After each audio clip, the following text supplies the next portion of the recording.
they've got to be the only. I feel comfortable saying the only franchise that's been around since the NFL has been around to not get to a Super Bowl. And you've got to beat Stafford, your quarterback. You would argue, not even argue hard, the best quarterback in your franchise's history.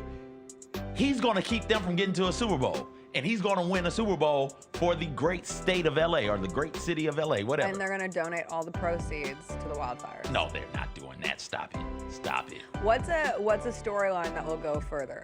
I'm answering my own question. Because, yes, the Rams and the former Lions quarterback keeping the Lions out of the Super Bowl is something that will be rode heavily.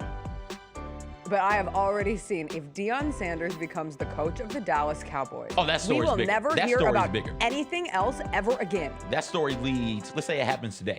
That story, every show, it will make nightly news. Yes, absolutely it would. It would. And it would interrupt every show on TV today.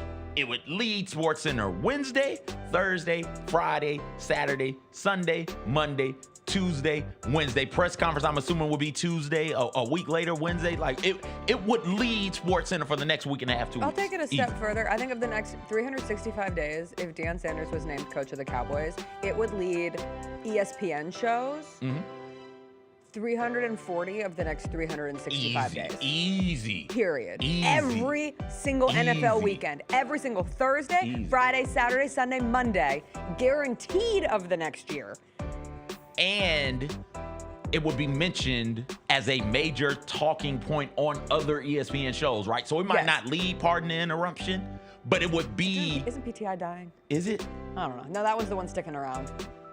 Around the Horn. Around the Horns is R.I.P. It's finna phase out, isn't it? Is it gone yet? It's either right on the cusp or it's done. Okay. So, but like even that one, right? It wouldn't be the first topic in Around the Horn, but it would be the third one. It would be the one right before break or right after break. Yeah. Omnipotent is what that would be.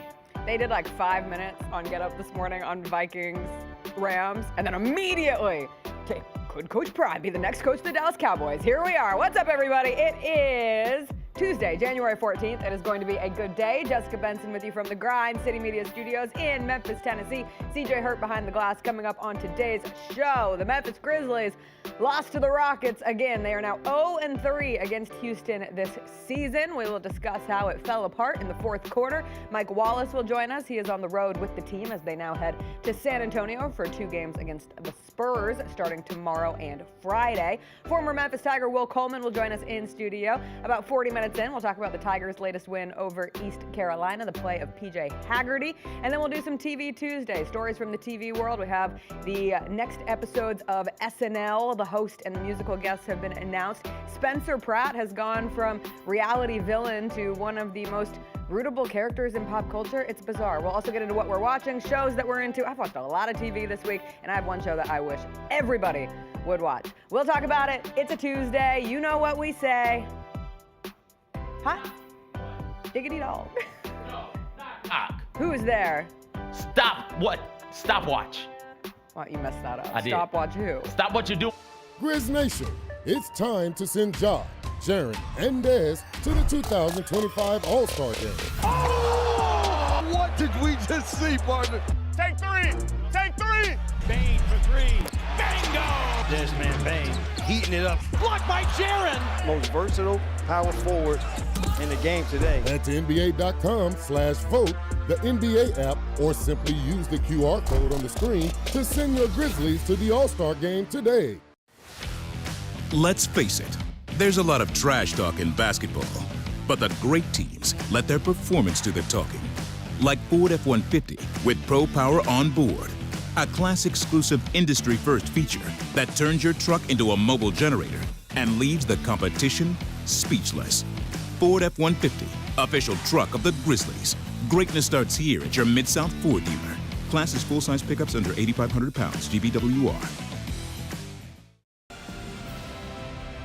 On January 20th, join the Memphis Grizzlies as we honor the memory of Dr. Martin Luther King Jr.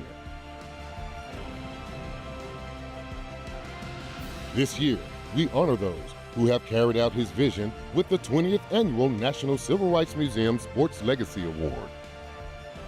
The 23rd Annual Martin Luther King Jr. Celebration Game versus the Minnesota Timberwolves is brought to you by Ford and your Mid-South Ford dealers.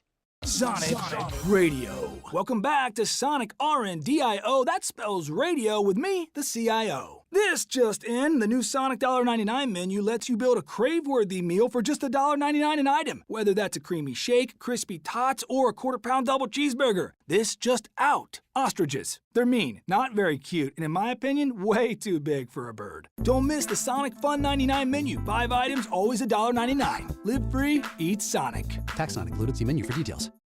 Grizzlies fans, dunks, dimes, and no-looks are great on TV, but nothing compares to catching them IRL. And that starts with buying tickets at Ticketmaster, the official ticket marketplace of the Memphis Grizzlies and the NBA. Ticketmaster gets you to the game so you can catch every highlight in person. From seeing your favorite Grizzly stars up close to hearing the squeak of the sneakers on the hardwood. Put that jersey collection to use and get tickets at Ticketmaster. There's no better brag than saying you saw it live. See you courtside, Memphis. Dusty May was at Florida Atlantic last year. Tonight you'll watch him coach at Michigan. So why do I care if a football player decides to leave one place where he's making whatever money to go somewhere where he's making even more? It's what most coaches do every year. So I cannot stand it, and I mean can't stand it when the coaches sit up there and act like these young people are doing something wrong. The Gary Parrish Show, live on weekdays at 10 a.m. on YouTube at Grind City Media and the official Grind City Media app.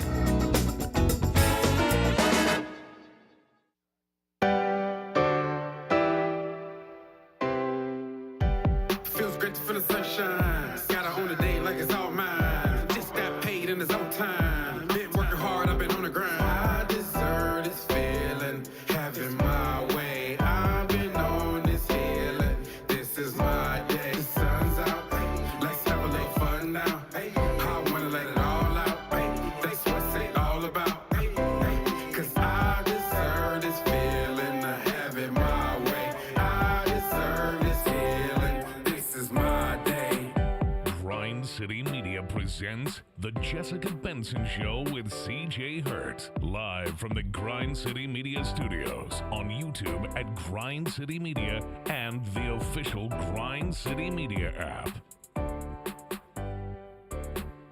What's up, everybody? Happy Tuesday. Making it through the week after a real bummer of a Monday night, CJ. What happened? Well, one, there was a full moon. And Since when are full moons a bad thing? I think it put me in a major funk last night. That's good. Full moons. I don't know. You get the rice out and you stick the rice in the windowsill on certain days, and you get the harvest full moon. You get good luck to seep into the rice, and then you eat it, and you have good luck for the rest of the week. Full moons allow cool creatures like werewolves to come out at night. Like, that's cool. Have you seen the preview for the Werewolf Daddy movie? No. A dad ends up, I'm assuming he's turning into a werewolf. This is real? This is new? Yeah. And Werewolf Daddy movie? Yes. And he's like going to eat his wife and his daughter. And his daughter in the preview's like, Daddy, come here. And the mom's like, no. And the dad is hard. Like he's about to eat Those are the greatest. Yeah, he's about to eat the daughter. So yeah. But yeah, full moons are cool. So. What happened? Yeah, it's a thing. Yeah, it's a thing coming out in 2025. See, Man, I didn't doubt you. You don't know these things. I didn't realize this. You guys don't see the same commercials that I see because y'all are on the red zone. And so every NFL game, that daggum movie pops up. Wolfman. It's like, okay. Is that the name of the movie? Yeah. All right. Wolfman coming 2025, starring Julia Garner. Okay. She was on Ozark. Love her. You don't like Sirius Black? Wasn't he the werewolf? He was. I guess technically, yes. Yeah, he was a werewolf, wasn't he? I don't have a problem with werewolves. I You said I got a had a problem problem with the full moon putting me in a funk and having to watch 2 devastating sports events happening in one night. Yes, 2. Because not only did I have to watch the Grizzlies lose to the Rockets again. What did I say yesterday, CJ? I said, I cannot watch the Grizzlies lose to the Rockets again. And you said, well, you could. And I said, no. As long as they don't turn it over 20 times, they turn it over 18. It was only once in the first quarter. It started so promising. So I'm watching that, and I'm flipping back and forth with Monday Night Football between the Vikings and the Rams. And when I tell you, like, I don't know if I have a USC like tethered heart to Sam Darnold, because I didn't even ride for Sam Darnold this season. I said mid-season, the Vikings are a really good football team. I'm not sure Sam Darnold is going to be the guy who gets them to the Super Bowl promised land this year. It got them to a great season, 14 wins on the season. They only lost to 2 teams all season. Three teams. 2 teams. The Lions and the Rams. That's right. it. You're right. That's it. They lost to 2 teams. 14 wins, lost to 2 teams. And watching Sam Darnold get sacked 9 times last night, like I couldn't watch it anymore. I was like, no, keep it on Grizzlies Rockets. And then the Grizzlies are giving up a 12-point lead in the 4th quarter. I'm like, no, turn it back to Sam Darnold. And they got sacked again. And I was like, God dang it, this sucks. But I was shocked how emotional I got about Sam Darnold. I don't like calling myself an empath because empath has become such a overused, like hokey, therapy-coded language that gets thrown around all the time. But last night, how I felt about Sam Darnold, like, it wasn't right. It wasn't normal. I was like, we will always have the 2017 Rose Bowl and nothing else. Lupin Remus. Oh, Professor Lupin. Yeah, he was the werewolf. Sirius Black was just a dog. Sirius Black was a dog and was Lupin's friend. They all kicked it with Harry's people. Correct. Yeah. I get them mixed up. Forgive me. Thank you. Yeah. I just need to correct that before the Harry Potter people come. Appreciate it. And Avada Kedavra me. Avada Kedavra. Anyway, having to watch Sam Darnold, and we will, of course, get to Grizzlies Rockets very quickly. Do you know the most sack yardage in a playoff game? No, what was it? Sam Darnold, last night, with 82 yards. Oh. The last one to have close to that, Bart Starr in 1967 with 76. Wow. Dr. A King record was still night alive. for Sam. He was. MLK Day coming up on Monday. Yeah. Get your tickets. Grizzlies Timberwolves. Sports Symposium. Always a good one. Yeah. I think Cheryl Miller is going to join the show on Monday. Fingers I'm crossed. already very Fingers excited crossed. about it. USC legend. I love Cheryl Miller. My dad said every time Sam Darnold got hit, it reminded him of what would happen in Sonic. You know, Sonic gets hit and coins just start flying out because that game right there, it probably cost him money. Oh, 1,000%. Cost him money? Like that's when I was talking about it with Chris this morning. It's not the financial piece of it that hurts me for him, but it's what that financial piece means, like spiritually, emotionally, and physically for Sam Darnold, who 2 weeks ago, that video of him celebrating in the locker room, like he is on top of the world, he is a king. And then to go to the last week of the regular season, lose to the Lions in the fashion that he did, to lose in the way that he did last night to the Rams, sacked 9 times. Not all of them were his fault. That offensive line did a terrible job of protecting Sam Darnold. After doing such a good job all season. But not last night. No. Not last night for Sammy. And to have to go from, like, maybe I am great to maybe I am what they said I was all along. That hurts. That hurts my spirit for Sam Darnold. At what point would Sam Darnold have thought maybe I am great? When he was living his life with 14 wins being celebrated and paraded in the locker room. He's like, thank God for Justin Jefferson. Well, that's his fault. Like, he should have never thought he was great. He's serviceable. The quote from Kevin O'Connell last night was, it didn't work out in the end. Like, oh, brutal. That's so brutal. He was like, I just want to say it's very important we think about Sam's body of work, what he was able to do this year when not many people thought he would be able to lead a team to 14 wins. It did not work out in the end. He didn't have to throw the button there. It did not work out in the end. Factual. Just like for the Grizzlies, it did not work out in the end last night as they lost to the Houston Rockets 120 to 118. All right, I'm going to start with a fact. I'm going to start with a fact that's going to make a lot of people really mad, CJ. It's a fact that I don't think people want to hear. I don't think they're ready for on this Tuesday, January 14th morning, but it's a fact nonetheless. Facts, not feelings. And we share facts, not feelings. Not feelings. The fact is, the Grizzlies are 25-15 and 3rd in the Western Conference. They have yet to operate at full strength this season, and they have one of the best trios in all the NBA. What are you doing? And we saw last night the 3rd member of that trio elevate to the level that we have been waiting for him to do. Desmond Bane with 15 of his 30 in that 3rd quarter. He's hitting transition threes in Dylan Brooks' face. He's hitting deep threes. He's getting to the basket. And they are, with John Morant, Jaren Jackson Jr., and Desmond Bane, that is a scary group of 3. And they are still in 3rd in the Western Conference. That's just a fact. Okay, can I hit you with a fact? I'm just laying it down. Can I hit you with a fact? Can I hit you? Yeah, because I was going to add another fact to it. Go ahead. But No, hit another fact. Go ahead. But I understand how that fact might because we're doing facts today. Go ahead and hit them with another fact. Might be usurped by the Grizzlies being 4-10 against the top 11 teams in the Western Conference when that team in the Western Conference has their best player available. For the Rockets last night, that best player available was Jalen Green, who had a monster performance for the Rockets. Jalen Green, who since the calendar turned to 2025, he is making all of the shots. He is averaging 30 points for the Rockets in his last 6 games. And last night's performance against the Grizzlies, something that can bury a team. Not single-handedly bury a team, but I could get it. Like, if that was the first game against the Rockets, you could chalk it up to, well, Jalen Green just had a hell of a night. Like, what can you do with that? Unfortunately for the Grizzlies, they are 0-3 against this specific Houston Rockets team, and we have seen them struggle consistently. Not 0-3 against this Rockets team, which is factual. It is a fact. They are numerically teams right now in the playoffs. Now, you guys go back, double check, because this is per me. This is, and maybe I miscounted. Per teams, Eastern Conference and Western Conference that currently sit in the top 6 of their conference.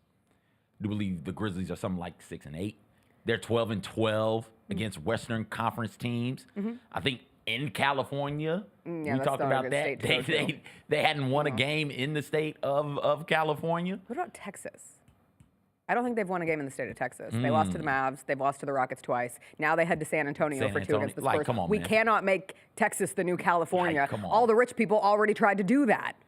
It's there's something going on, and there's some validity to a statement that Grizz fans are making that kind of sounds like this.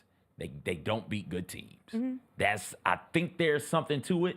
We're in January. This is when I start like, okay, you are what you are at this. We're approaching that. Not quite there yet, but we're getting real close to, hey, you kind of are what you are at this point.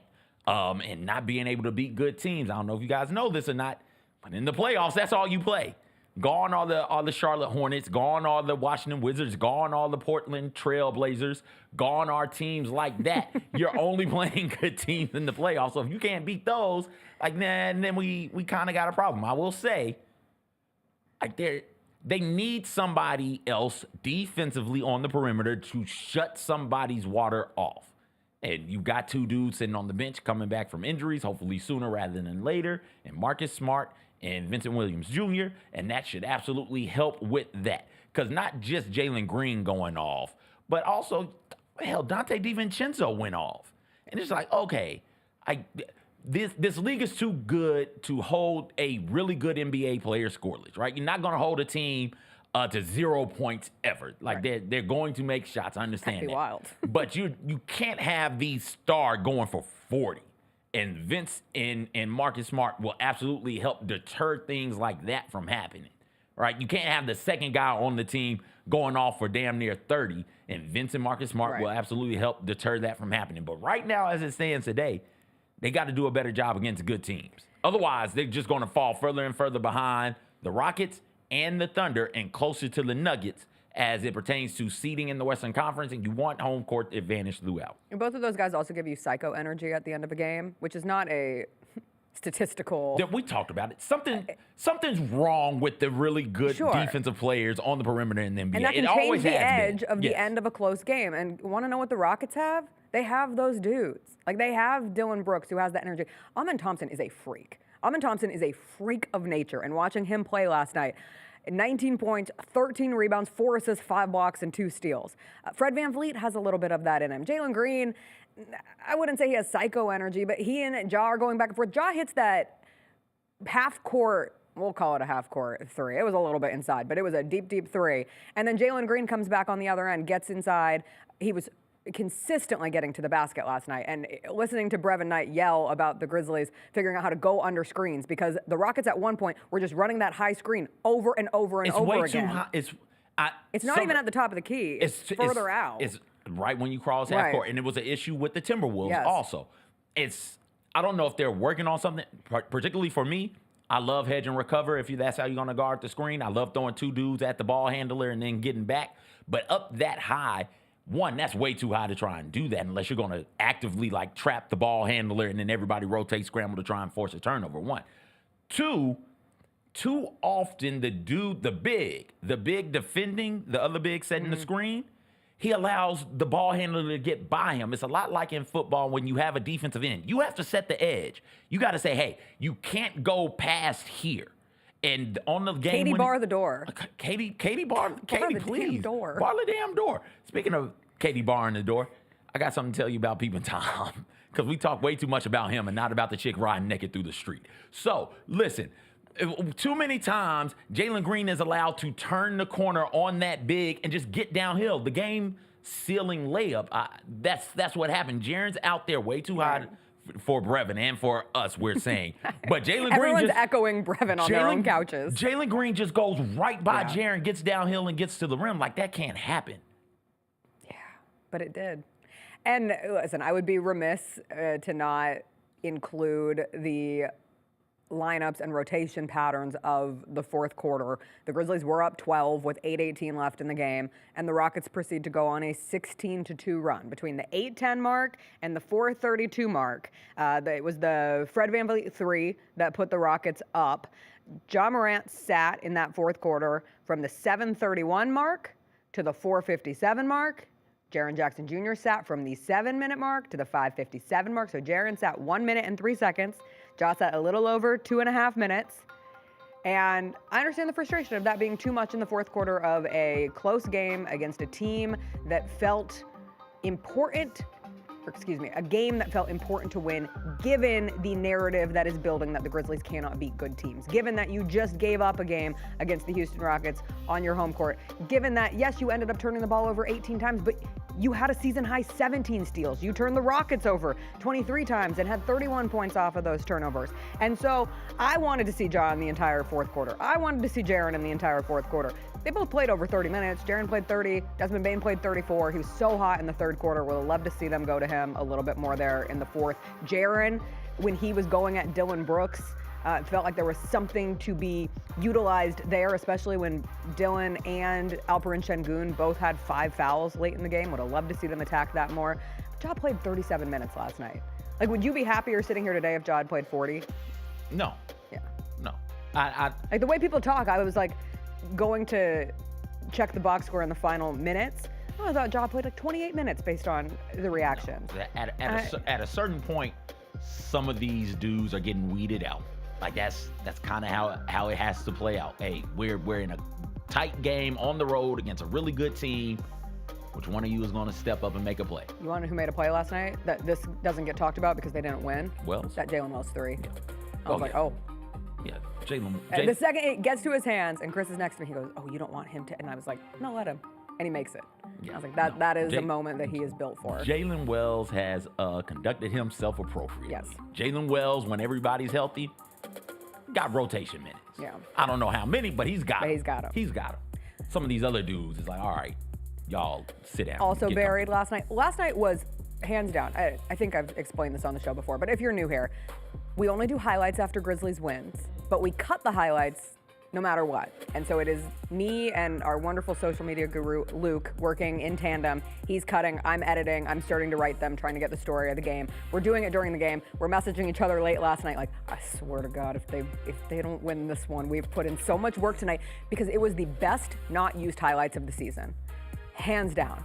Best highlight package that you will never see from the season, because there was even the bad Santi alley-oop to Ja where he gathers it under and still manages to dunk it. There was the half-court Ja shot. Some of the Jake LaRavia plays early in the game. Speaking of another player who, I don't know where those minutes are when this team is at full strength, but his ability to make plays, to get to the basket, to create for himself has been impressive. But you don't get to see any of it because Dylan Brooks and the Houston Rockets won again.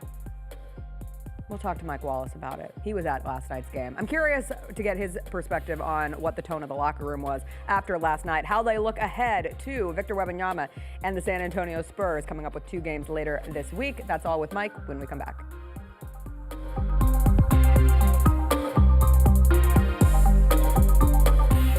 Somebody who really has done what they were supposed to do, or maybe wasn't expected to do, is Jalen Wells, the Western Conference Rookie of the Month. What you're seeing right now is is him showing that, hey, no matter where I was going to go in the draft, I was going to be ready. Hey, Grizzlies fans, be sure to tune in to Grizzbeat, where the panel and I break down all things Grizzlies and take a look at the rest of the NBA as well. The show is live every Wednesday, 2 p.m. on YouTube at Grind City Media and the official Grind City Media app.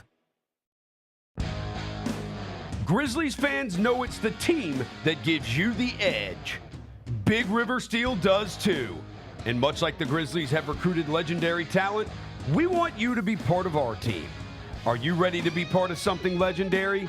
Then visit www.bigriversteel.com. That's www.bigriversteel.com.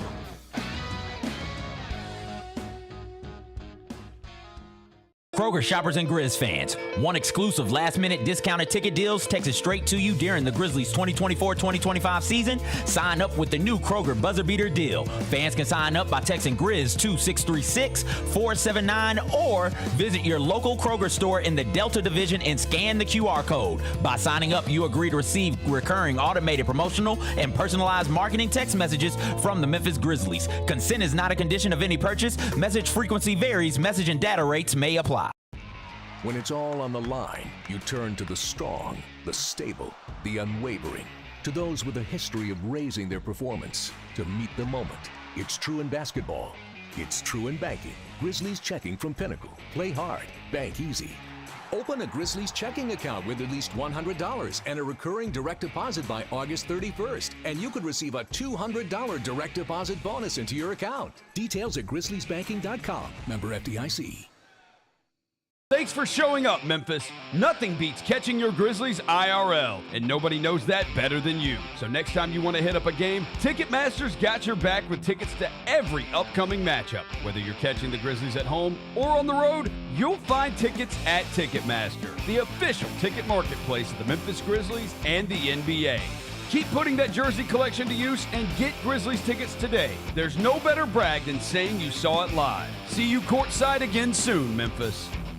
I'm not going to let you get away with this. Yeah, that's fine. I deserve it. You walked in here on Friday afternoon and said the smoke every day for the last 2 years. Yeah. You have said, I am John Buckeye. I said once the playoff matchups were made, you asked what I thought. I said Ohio State's going to beat them by double digits. I said Ohio State's. I walked it all back and went John Vol. I joined General Nealon's Navy. The Chris Vernon Show, live on weekdays at noon on YouTube at Grind City Media and the official Grind City Media app. How about them How Tigers? about the Tigers? Go. Beat Tulane in a game that nobody called. Nobody thought was going to happen. They were a 2-touchdown underdog, and they got the win. Number 25 in the AP right now, number 24 in the coaches poll right now. So this is a Tigers football team that's going to end the regular season ranked in both major polls, possibly ranked in the CFP as well, with 10 wins. That's a damn good season. The Odds Couple, live at 2 p.m. on YouTube at Grind City Media and the official Grind City Media app.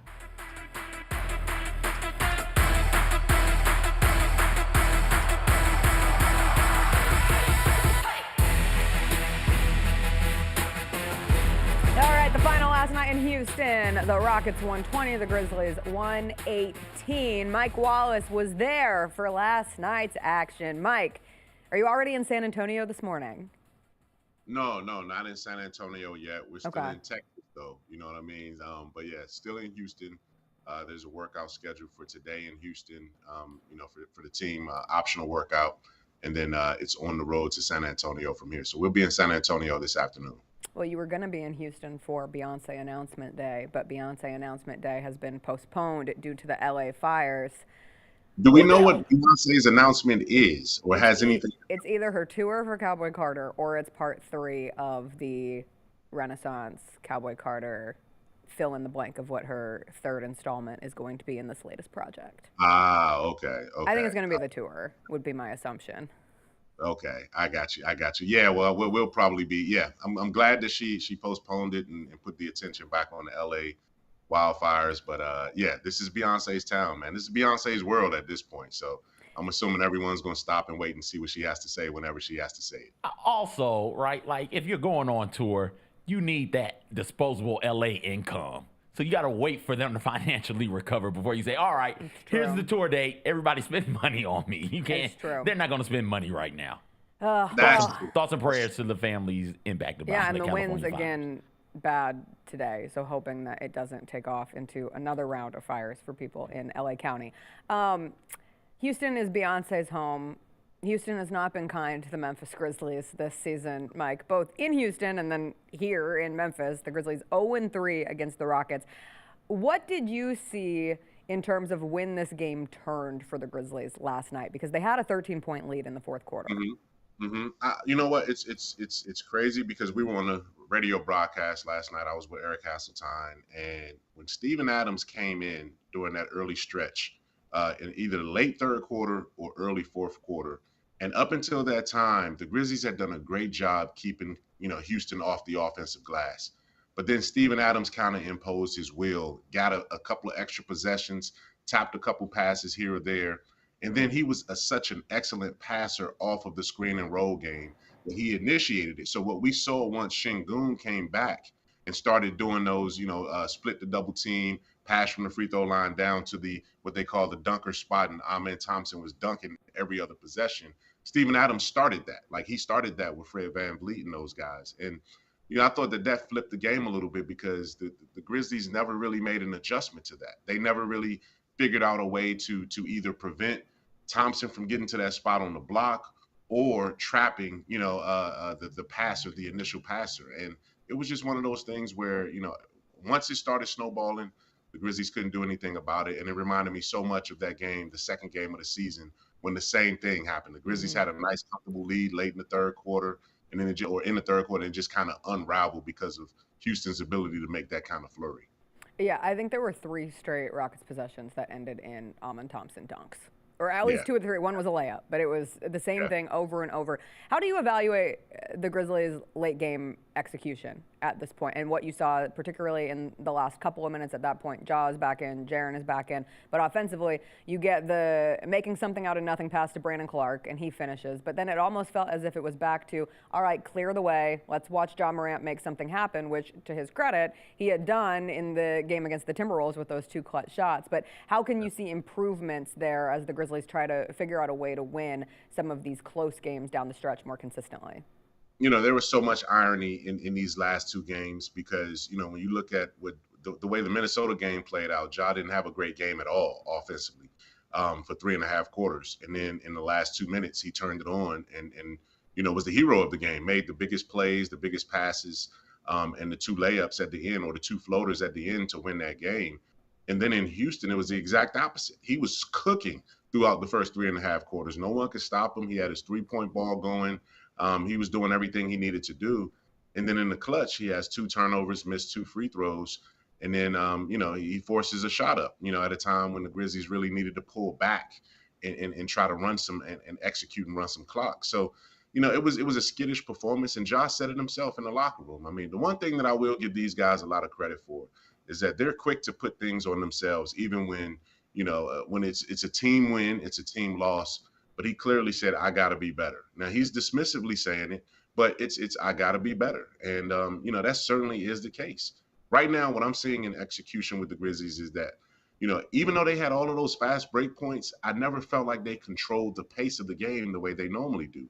Even though they were playing so well, you just felt like every time they got a 10-point lead, they opened the door for Houston to get back into the game. So when the offense was clicking, the defense was slipping. When the defense was slipping, the offense was clicking. It was like one of those things that they just couldn't get a handle on. And they have to do it quickly because these are some teams that are fighting for the playoffs, and these are going to be tougher teams for the next stretch. Yeah, it hasn't just been the Rockets, like you said. These particular style of matchups have been a struggle for the Grizzlies this season. The more physical teams, the teams who play at the pace, they control the pace the way that they want to. When you look at it, I saw a lot of rhetoric on social media last night, like, man, give me Grizzlies, Rockets in the playoffs, inject this in my veins, like, we need this. Do you feel that way, or would you be hesitant to hope? And obviously we're not controlling, and no one's trying to go out and avoid a specific playoff matchup, and it's January 14th. But where do you fall in that camp? Earlier this season, I think I was on this show when I said, the Rockets in Oklahoma City don't concern me as much because I feel like the Grizzlies match up with those teams because of the way they want to play and the way that their pace is. And, you got to trust, Ja, Jaren, and Dez being, 5, 6, 7-year veterans at this point over some of the teams that they would be going up against in that case. Oklahoma City is just starting to get good, right? They've been good the last 2 seasons. Houston is starting to put it together. My bigger concern was the veteran teams, the Denvers, the Dallases when healthy, and the LAs because of their size and physicality. But after seeing the way the Grizzlies played Oklahoma City and then seeing the way that they played Houston, it's like, man, there are no breaks in this schedule. They better get right, and they better get consistent really, really quickly, because these teams aren't waiting for the Grizzlies to get healthy, and they're not waiting for the Grizzlies to find their rhythm. They're finding their own rhythm. So, Houston is one of those teams where they can beat you playing physical and they can beat you in a skill game because of their athletes. And once they put that together, man, and their depth comes back, they're still missing 2 guys that will be in that rotation in terms of Eason and Jabari Smith. So that's a formidable team to go up against because they're so well coached, and their coach has such a defensive tenacity with the way he approaches things. That's a dangerous matchup now as well, too. GG Jackson has kind of become like a lifeboat for this team, like waiting to get it thrown into the ocean. Like, don't worry, the lifeboat of GG is coming, and not just putting it on GG Jackson, but Vince Williams Jr. as well. We saw just a handful of games before he was back out with an injury. Now, the number of times I've said, God, this team could really use Marcus Smart in a game like this, a la last night. But for you, are those 3 additions coming back into the rotation? And I know Taylor Jenkins gave some updates on what those timelines could look like as it pertains to GG and Vince last night. Is that enough to level this team up into a space where perhaps their ceiling raises and they are one of the true contenders in the West? I think, Jess, that's a great question. And you really have to ask yourself the hard questions if you're looking at the Grizzlies from the front office standpoint, from the coaching standpoint, because any move that you make, and I do think that, hey, they're either an infusion of Marcus Smart and GG Jackson or Vince Williams Jr., or a trade away from kind of solidifying a little bit. Whatever you do, it's going to be at the expense of somebody that you've been developing or somebody that you've been waiting on. And it's kind of hard to say, is it going to be just making a trade for the sake of making a trade, or do you double back and reinvest in the guys that you've brought in already? You traded for Marcus Smart. You developed GG Jackson. I think those 2 things are different in a way, because the issue with Marcus is that he just has to be available. Like, he has to be available at this time, because this is 2 years in a row now where a freak finger injury has taken him out of the mix. And, that's a conditioning issue when he comes back. That once he plays, he knows how to play the game, and he brings you a level of respect and contribution on the defensive end. With GG and Vince, I'm not sure if I don't want to say the rotation has kind of passed him by, but as Taylor alluded to, like he's of the mindset that GG may need some hustle games before he gets into the Grizzlies rotation. And so that doesn't mean that, he has an automatic spot coming back. Who does he knock out? LaRavia showed last night that, he's capable of playing on both ends and being competitive and doing some things. Obviously, Jalen Wells has played phenomenal, maybe Rookie of the Year. Where do you insert, a guy like GG right now when he hasn't played all season? That's a project in and of itself. We'll see. But, these guys have to figure something out, because you're at the halfway point of the season right now, and you've lost 4 of your last 6, but you're still in good position.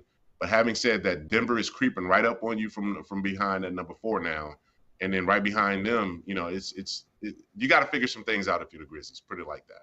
Yeah, you have a game lead on Denver, 2.5 game lead on the Mavs, 3 game lead on the Clippers, and you just keep going down. Lakers 3.5, Timberwolves 3.5, and you get the Timberwolves again on Monday. You obviously get the Spurs coming up for 2 games, and the star of the show is Victor Wembanyama, or Hector Banana Bread, as a viral NBA post of a girl who was trying to figure out who her boyfriend was talking about as her favorite player. How the hell did people put that together? I don't know. I think you just said it enough times and made it make sense in your head. Like, Victor Wembanyama does not sound like Hector Banana Bread. She said, it kind of sounds like Hector Banana Bread, and the people rallied around and said, oh, you got to be talking about Victor Wembanyama. And it makes sense that would be a hard name for somebody who doesn't follow sports to remember. Like, it's not like...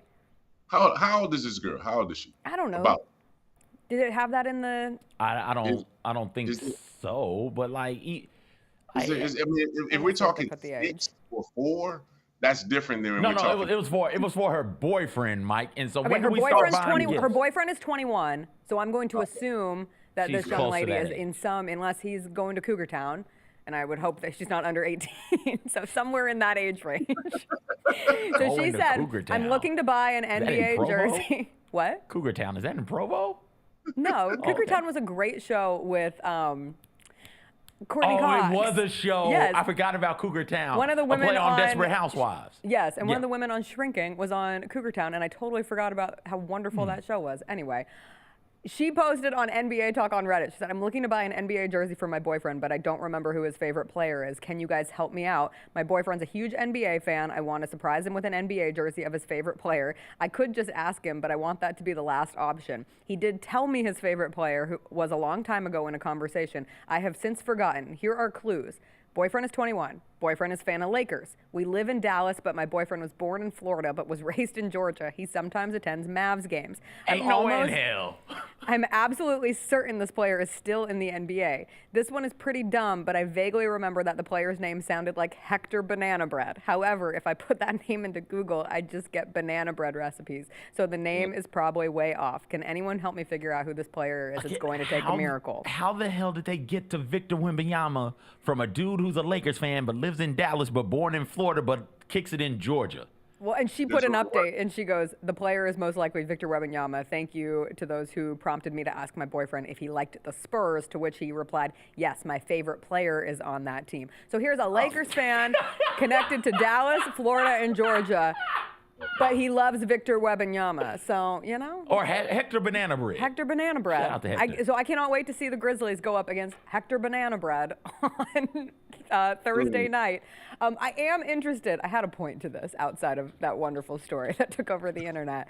Zach Edey, Mike, and watching Zach Edey last night, he had 2 points. He had that one dunk in the second half, but 1 of 4 from the field. He took 2 threes. He did have 7 rebounds. In terms of how he was utilized last night, when the Grizzlies drafted him, is that how you envisioned Zach Edey being used, and how could he perhaps be used differently that could be helpful? I know he talked with Steven Adams, and Steven Adams spoke on Zach Edey last night and what his role can be in making things easier for the likes of a Ja, a Jaren, a Dez. But just how do you evaluate all of that at this point within Edey's rookie season? I credit Zach, and I talked to him, I guess, going into the Minnesota game. We sat down at shoot around, and he's trying, man. Like, he's really trying to transform to what this team wants him to do. He's not. This is completely a 180-degree change from the way he's been playing all of his career, basically, particularly the last 2 seasons at Purdue. And I don't know if he's ever going to be a truly comfortable stretch big, but he's worked on that 3-point shot. He's capable of making a 3-point shot, but that's not where you're going to find your strength for Zach Edey. He's a banger. He's a guy that imposes himself in the paint. And I thought the Grizzlies were playing well when he was in the middle, because if you remember, Şengün didn't want any part of Zach Edey when Zach Edey was in the lane. It was after Edey went out and Şengün was going at the Grizzlies' other bigs. And he didn't even want to look at the rim. I don't remember Amin Thompson doing too many dunks. Now, granted, Jalen Green tried to basically annihilate Zach on that dunk when he got the and one, but I thought Zach walled up pretty well on even that one. So, the thing about it is that the Grizzlies have to figure out a way to try. It's one of those things. Do you want Zach Edey to fit what you hope this offense can be, or do you want to commit to what Zach Edey does best and allow him to be Zach Edey for stretches of games? And I think that's where that dichotomy is right now. That's where that struggle is. And Zach's trying to make it work, and the Grizzlies want to make it work too. It's just so many different moving factors. You want to play at pace, but you also want to give Ja the comfortable opportunities in the offense as well too, in pick and rolls. Remember, at one point, everyone talked about how the Grizzlies went away from pick and rolls and had this more egalitarian pace and space. But then Ja comes back and he wants pick and rolls every other possession to get into the paint. So it's a lot of things going on. The Grizzlies are trying to be a lot of things for a lot of different players. And I think they have to get back to figuring out what works. And I think, to me, what works and what I've seen work all season is playing through Jaren Jackson Jr. and then figure everything else after that. Turnovers, Mike. That's it. Mm-hmm. That's all. I don't really have a question. Just that's it. Just turnovers. Period. Just turnovers. That's all I wanted to say. What is the slam poetry? Like turnovers. That's it. Bad. I mean, that's Was that a haiku? Turnovers, Mike. Is that a haiku? What has been, man? What has been their main source of frustration all season long? What's been the one constant that's been a thorn in their side all season? Turnovers. You're absolutely right. And I don't know how you fix that unless you make some kind of, Ja Morant turns the ball over a lot. He has 7 turnovers, right? So it's not when you're not with Ja, you have turnover issues. You've had turnover issues with Ja as well too. And then you got other ball handlers who aren't comfortable as facilitators at a pace that you're playing. I'm not saying this stuff isn't working, because to this point in the season, the first half of the season, the Grizzlies have been working. They just have to fine tune some things if they want to take it to the next level. And fixing those turnover problems is number one, for sure. Here's our haiku. Turnovers are bad. No, really, stop turning it. Oh, shoot, that one's too long. You just say over. No, stop turning it over. There you go. Turnovers are bad. There it is. I don't think you're supposed to repeat line 1 and 3, but you the can. emphasis is there. Who cares? Who paid attention in English class? Not me. Let's do it. Yeah. Put on some light glasses. Snap. Mike, look forward to seeing you in San Antonio. Safe travels across the state of Texas, and we'll catch up with you when you get back. Hey, did the snow melt yet? Snow melt? Pretty much. There's some ice. Yo, yeah, I almost busted my ass. I know, like deceiving. Like be careful walking these streets. Exactly. I walked a dog yesterday, and I almost lost my butt. I think we almost slipped at the same spot. Right by the river. Yes. Damn, it black was terrible. ice. But other than that, all ice is bad, CJ. Bye, Mike. Okay, if you say so. All ice matters. All right, we got to get to Will Coleman. He's coming up on the other side. Memphis Tigers beat ECU over the weekend. It was not the prettiest of wins, but a win is a win. We'll chat with Will about that. Plus, he's a big dude. We'll get his take on Zach Edey, the Memphis Grizzlies, what he's seen from this team when we come back.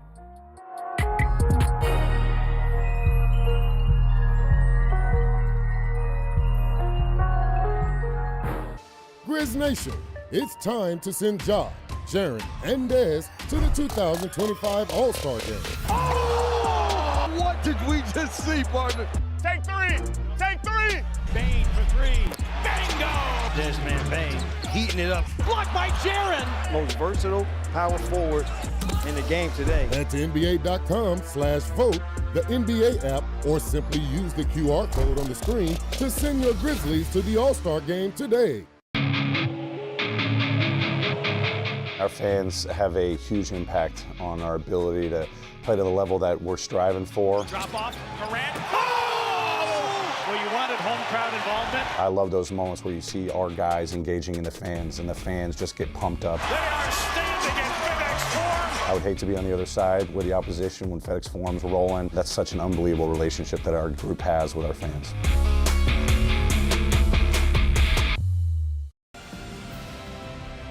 On January 20th, join the Memphis Grizzlies as we honor the memory of Dr. Martin Luther King Jr.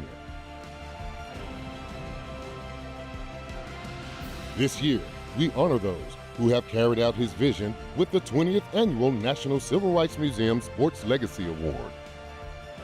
The 23rd Annual Martin Luther King Jr. Celebration Game versus the Minnesota Timberwolves is brought to you by Ford and your Mid-South Ford dealers.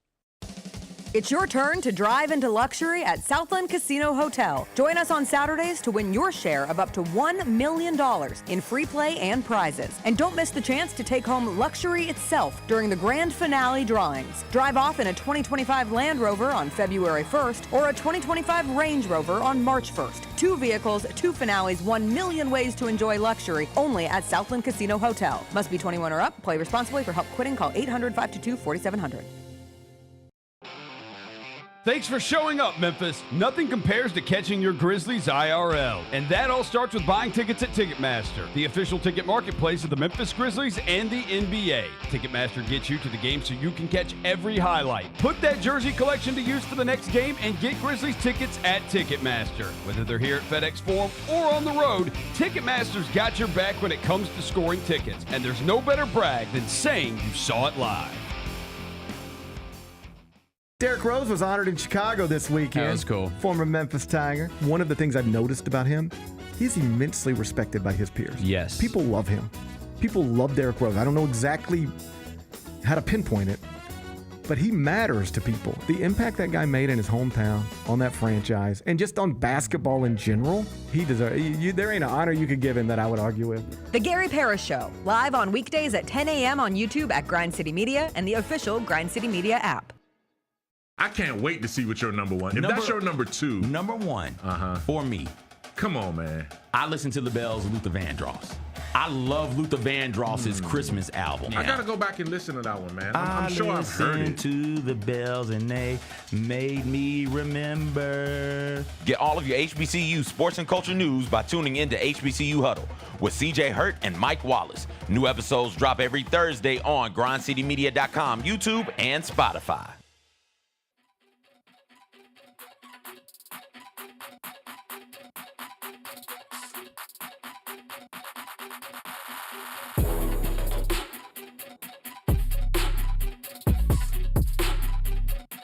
It was nobody's fault. No, so it wasn't individual. No, it wasn't an individual. It was a we- collective. But I used to forget to take the chicken Did out you of the stay freezer all the home time. by yourself as a kid? What do you mean? Like, were you left home alone while your parents went off to do whatever parents do during the day?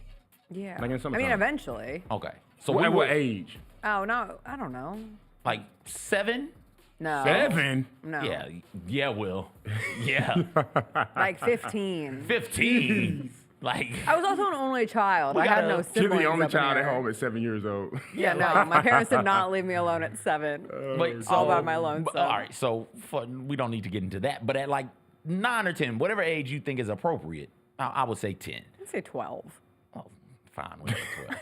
It's I don't know. It's not I've never 12. thought about It's not this. 12. It's I think It's 7. 7. I think 7 is fine.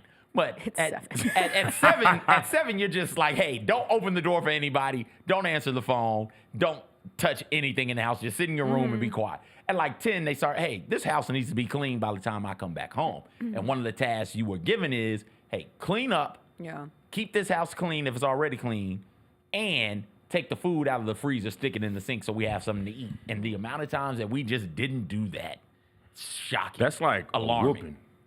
Yeah, I would because get a whooping. what are you gonna What are you eat? going to eat? Yeah, man. Nobody got money. I'll take a whooping in a cheeseburger any day of the week. Man, your mama a good one, because mine would just give me the whooping. You eat these tears. What are you talking about? I take a whooping in a You eat cheeseburger. these tears. You eat the despair. Wow. You eat the tears and play with the door stopper after you get your butt whooped. I did love playing with the Flick the door stopper stopper. when you got when you got I didn't whooping. get my butt whooped, but I'd get sent to my room. And Yeah, when you man. get sent to your room, you also play with the door stopper. 'cause Yeah, that's all man. you had. That's all you had. I remember when you'd get sent to your room and they'd forget that like your Discman was in your room, and I'd be like, you can send me here, but I'm gonna listen to my CDs. I've got Now Volume 3. What are you gonna Oh, do my now? What are you gosh. gonna do now? Or if your Game Boy. If you got your Game Boy when you were being punished, and they didn't know. The second they know, you lose. You it wasn't for, in like, trouble no 2 more? weeks. Yeah, I'm not in trouble. Yeah, I'm not in trouble. I'll do it again. I learned Yeah. nothing from those time periods. I got a Game Boy Color on my birthday. One of the greatest gifts I ever got. Yes. Had Pokemon Blue. My parents like, hey, you can play it during the week, but like homework, grades, all that's got to be where it needs to be. I said, yeah, sure, no problem. I was playing it the day after, October 1st, the day after my birthday, and watched the bus drive by me. It was like, oh no, I missed the bus. I gotta walk to school now. Man. Otherwise, they're gonna take my Game Boy.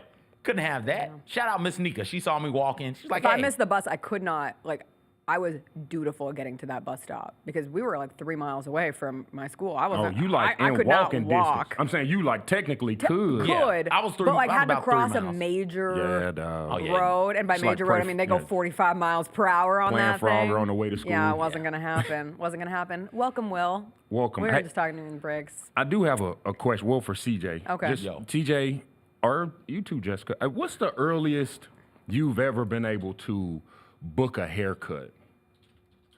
The earliest? Yeah, and the reason I asked, because I saw a buddy of mine, his name's Nate Nash, the Yeah. world's strongest insurance. He owns his insurance, he runs his own insurance company, Okay. whatever.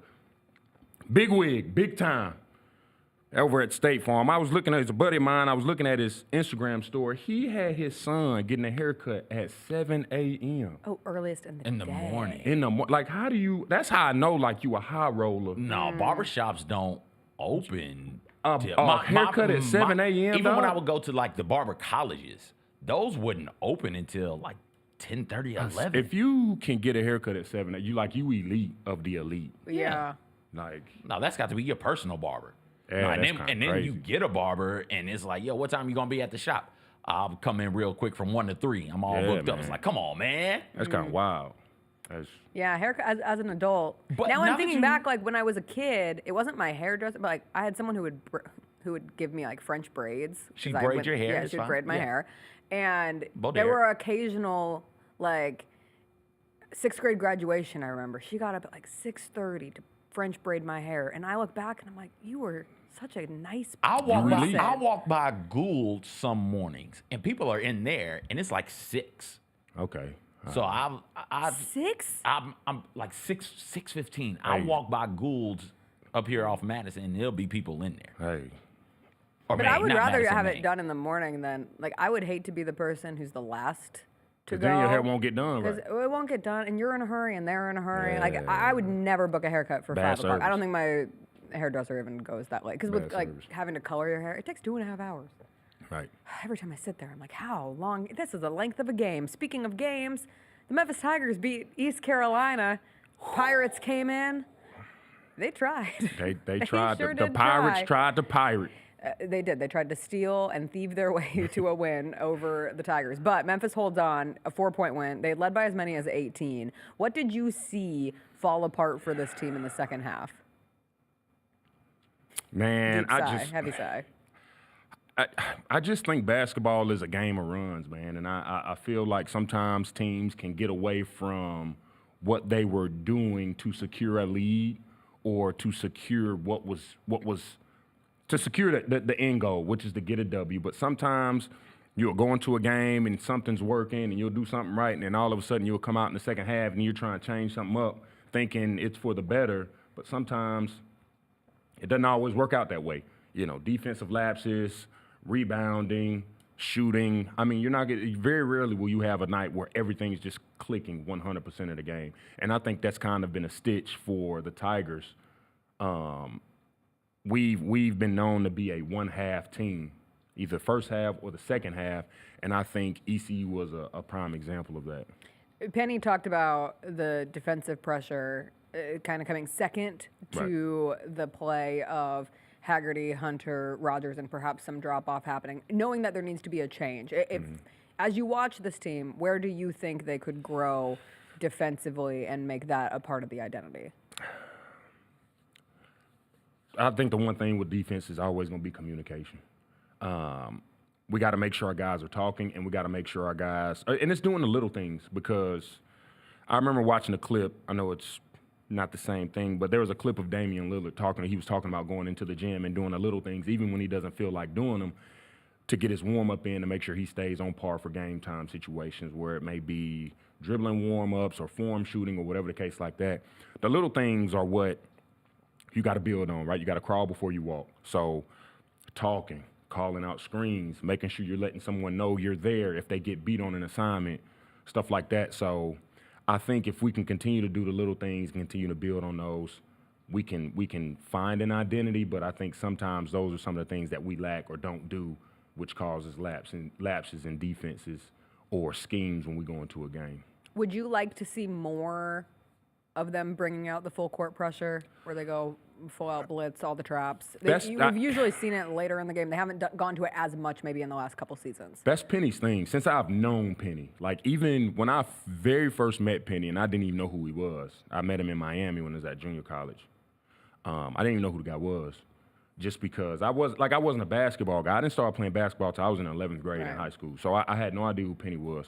But even when we were playing like pickup leagues and stuff, Penny would still be trying to like press and trap. And I'm like, man, who is this dude and why are we pressing in a pickup game? In a pickup, like in a league game. But that's Penny's thing, man. He loves that. But when you do something like that, you got to make sure, one, you got to have that relationship with your player. It got to be a player and coach relationship. And you got to be able to trust your guys to do that, because – and you got to have a deep enough bench, because if you're trying to trap and press the whole game, you're going to get tired. Yeah. You got to be in shape, and you got to be able to run. So that's something that I think has to be – that's something you got to kind of tinker with and figure out if you can pull that off. When did you finally understand who Penny was? Man, I didn't find out who Penny was until maybe it was probably like 6 or 7 months after I met him. So Miami is like the playground for a lot of people in the off season. Yeah. And so I didn't go home in the off season. I was like, man, I'm in Miami. Why do I need to go home? And my mom's like, when you coming home? I'm like, damn, that I'm not coming home. Do you know what's down in here? Miami. Yeah, do you know what's down here? So I met a lot of people down there. I mean, Sean Livingston, Penny Hardaway, Timmy Hardaway. I met so many, Carlos Arroyo, Jason Williams. I met a lot of people down there in the basketball scene, and it was probably about 6 or 7 months after I met Penny. That's when I figured out who he was, and I was like, oh, snap. So I'm just casually playing basketball with this dude every week, knowing this is a superstar, and it's really cool, but, you know, even the same way he is now, that's how he's always been since I've met him. And you said that was before you went to Memphis. Yeah, that was before I went to Memphis. So did you talk to him about Memphis at all before you ended He up didn't here? say anything, He didn't say to anything? me about Memphis. Because back then, you know, the NCAA was on your ass. Yeah. So I couldn't even. I was going to say, statute of limitations is over. You could admit it at this time. I don't know. Is it? Maybe not for Memphis. Yeah, we're For never. everyone else, It's never over for us. They'll turn on that blue alarm light, and they're like, "Oh, something happened with man. Memphis." That's so funny. What are the odds? Yeah. So I never spoke. I mean, we spoke, and I talked to him, but he never, not a word about Memphis ever. Well, now he has a hell of a player in PJ Haggerty to transition over there. Damn near $2 million. I saw in an article today. I saw as well, and continues to grow his NIL profile. And Penny talked about it last night at his radio show. Like that's why he came here, to put his name on the map. And I thought it really was a testament to hear somebody who wasn't able to kind of like blossom in his previous location, now comes to Memphis, and we were talking to Gary Parrish about it yesterday. Like, will he ever be a true contender for National Player of the Year with Auburn's Joni Brom, Cooper Flagg? And maybe not, but even that his name is being flirted in conversations is a testament to just how spectacular he's been this year. Yeah. Does he remind you of anyone? Haggerty? Mm-hmm. I mean, I really have to think about it. I haven't really sat to really, man, he remind me of Jeremiah Martin? Maybe the ability to just get a shot off? I think he's a little more aggressive than Jeremiah Martin. That's the other part of it, right? Like, he can get his shot off at will, and he looks to score the ball in a way that some players with those abilities don't. Like, had a situation with Barnes and Chaz Lanier, right? Where it is, hey, we're setting these things up for you to take this shot. If you're not going to take the shot, what are we doing out here? Right. Yeah, he's taking the shot. So that's a good question. I have to think about that too, Jessica. Yeah, I never really thought of who we can compare him to. I will say this. He has definitely, I'll say this. One, Memphis has always, I know we catch a lot of flack for a lot of things. We're a terrible three-point shooting team and this, that, and the third. But I will say consistently, I feel like Memphis has always had decent guard play and decent point guards. I mean, even if you go back to just thinking, you got Joe Jackson, you got Jeremiah Martin.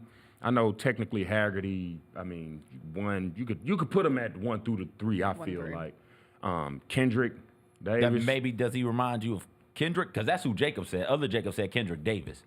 But like he's so much taller and bigger than what Kendrick Davis was. It just almost feels like an evolution of Jeremiah and Kendrick. Right. Yeah. But he's truly the kind of player, like casually watching college basketball this time of year, and this is always where things flip as football dies down, where I start watching more college basketball, but the casual viewer doesn't happen until March. That's just the way it works. Right. I watch PJ Haggerty, and I think that's the kind of guy who becomes a cult favorite in March, depending on what the Tigers do, right? You have to win a certain number of games. You have to have those moments, but he's capable of making those moments. You know who I think of when like you said, your casual fan doesn't start watching basketball until March. You know what now, don't misquote me on this. I don't want anybody to go crazy. I'm not comparing them, but I feel like Haggerty, once he gets to the tournament, he could have LeBron James. He could have You heard it here first. A Ja Morant effect. Because before Murray got to the tournament, nobody wasn't really screaming about Ja Morant unless you really just locked in and you knew about college basketball. But when he got to the tournament, that's when he really damn, who is this guy? He got 2 games in the tournament, right? Yeah. Won the first round. Yeah. He got bounced in the round of you know, 32. who- and But that's didn't where- he start? He had a couple dunks throughout that Yeah. season that really were like, oh, that kid from Murray State. Like that, but I rock with that because Yeah. it was that. It was, oh, that kid from Murray State is interesting. Right. And I think that's where the national conversation is from casual college basketball fans on PJ Haggerty right now. Is, oh, that guard from Memphis is doing some things. It would be fun to sit down and watch them. And much like Murray State with John Morant, this Memphis team, listen, it would be fun to, if you're national, right? It would be fun to sit down and watch Memphis. I'm not finna watch Memphis play South Florida though. Right now, right? Just like I'm not finna How did watch. this turn I'm into not finna watch no one Murray, wants to watch the AAC game? I'm not finna watch Murray State play Austin P. Like I'm not doing that. So we'll have to be in March. It'll be right? in tournament. Like I kind of rock with that, Will. And when you got games like we got, so we got Temple. Next game we got Temple. And Temple, I was looking. I mean, I think they barely beat Rice, lose to ECU, they beat Wichita. I think it just shows a testament to, and a lot of people are up in arms about the close call against ECU. That's just conference play. Conference basketball is a chess match because by that time, your players have hit a wall, just because the elongated season and going into conference play. You got coaches who have kind of figured out what you got going on, know your schemes, know what you like to run, know your go-tos, know who the guy is. And so when you get into conference play, it turns into, that's where coaching really matters, and it turns into a chess match. Because your coach, this coach gonna know if you run what you want to do in this motion offense. They gonna know what you go to when it's 10 seconds left on the shot clock and things like that. So it turns into really coaching on the fly and really trying to outsmart your opponent because, anybody can get it in conference play. And I don't think people realize and understand what that's like. And you've got 2 whiteouts coming out. Yeah. You got a whiteout against Temple and a whiteout against Charlotte. That's it. Okay.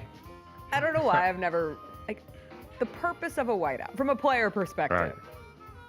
It doesn't do anything. Personally, I just want you at the game. Okay. Just show up. Well, you don't want these to show up. This is a whiteout. These are the fans trying to do a whiteout to come together and take down. I can see if it was something. So I was watching Sounds like a children's book trying to describe the civil rights era. Yeah. And the great whiteout came. It's so many different. You could take that so many. It's like, come on. Then I also feel like if you whiteout cool, go to a blackout, it's kind of crazy. It's just one of those things. I don't know. A whiteout at Penn State is one of the scariest. But that's their thing, though. When is Memphis ever And I will say, a blue out just doesn't have the same effect. Like a whiteout, a blackout, those work. But a blue out feels, or like God forbid, a gray out. Nobody wants to go to a gray out. I don't know, man. As you know, like you said, Penn State. Y'all have other Jacob upset over here. He won't shut up in the box. He says every time they do a whiteout, they wear the blue jerseys, and that just confuses people. So if the university's going to do a whiteout, you got to put the players in the white jerseys. The icy whites. Yeah. And if they're wearing black jerseys, you should do a blackout. Yes. Everyone should be coordinated for that. Yeah. Correct. Yes, I agree.